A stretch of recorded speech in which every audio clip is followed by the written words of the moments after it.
But then he goes on, and I'm not getting very far with this, am I?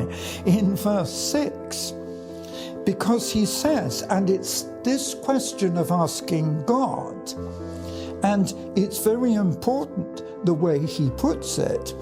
He says, if anyone lacks wisdom, he should ask of God, who gives generously without finding fault, and it will be given to him. But, and you know, so often it's this little word, but.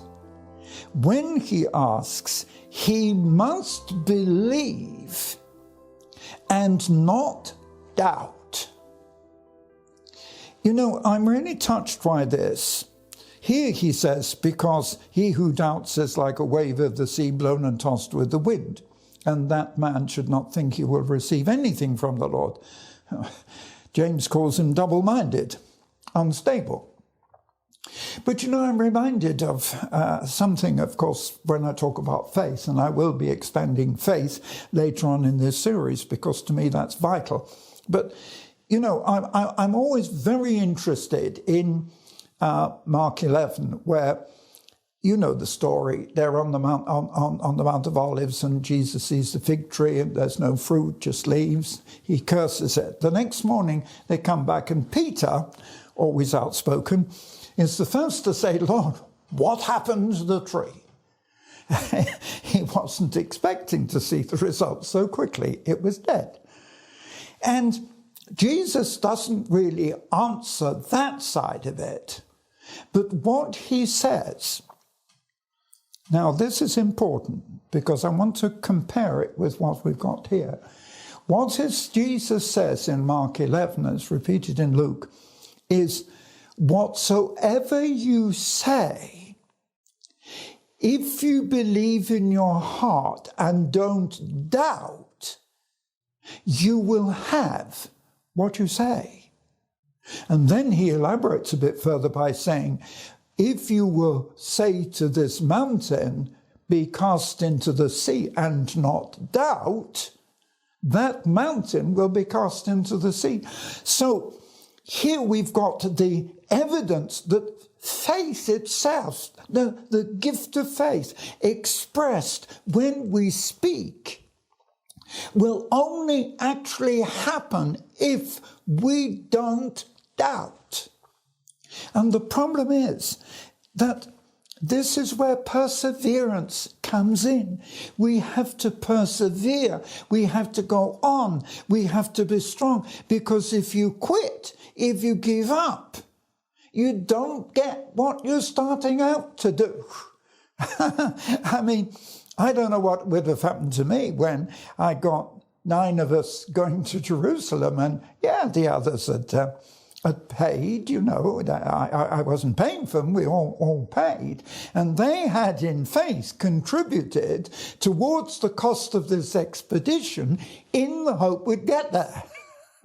But I was the one who'd done all the planning, bought the vehicle, got all the food, got all the visas and everything. I'd done the organizing, but I had to make sure that what I said would happen. You know, this was reflected, I remember, in the early days working in the Soviet Union, still under communism. And I would I remember going to one church, and I was asked to preach, and asked to evangelize, of course. And they said, well, there's another preacher coming from another country, I think it was America. But he never turned up. And what I discovered was that so many people will go full of enthusiasm. Oh, I love you, and I like the work you're doing, I'll be back. But they didn't come back. And I learned the biggest lesson of my evangelism was this: don't make a promise unless you're going to keep it. And I've always attempted, if I say that spiritually I will do something, the responsibility is on me, do it. And I've always tried to keep those promises. And it's all part of the perseverance. But it's also part of this not wavering, not changing. It's a consistency. Not to be like the sea, which is affected by the wind, as we know.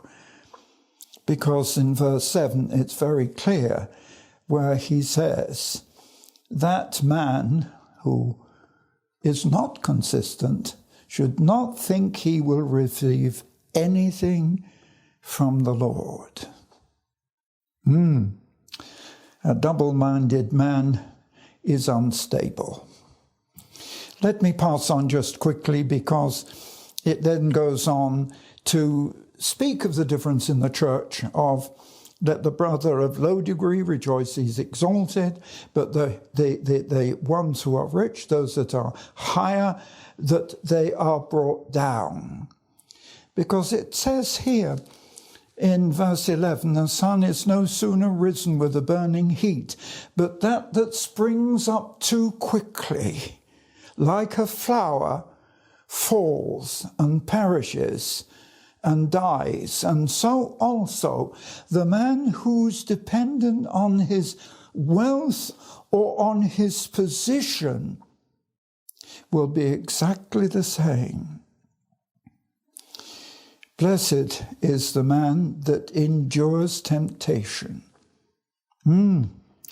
We come back to this beginning, don't we? That the testing of our faith works perseverance. Here it says, verse 12, blessed is the man that endures temptations.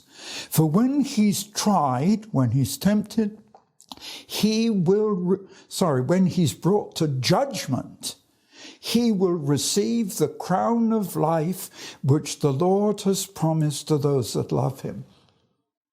You know, I don't hear enough these days about judgment and reward. But the scripture is absolutely clear. I believe when I was in Bible school, we were taught that there are actually 7 different judgments.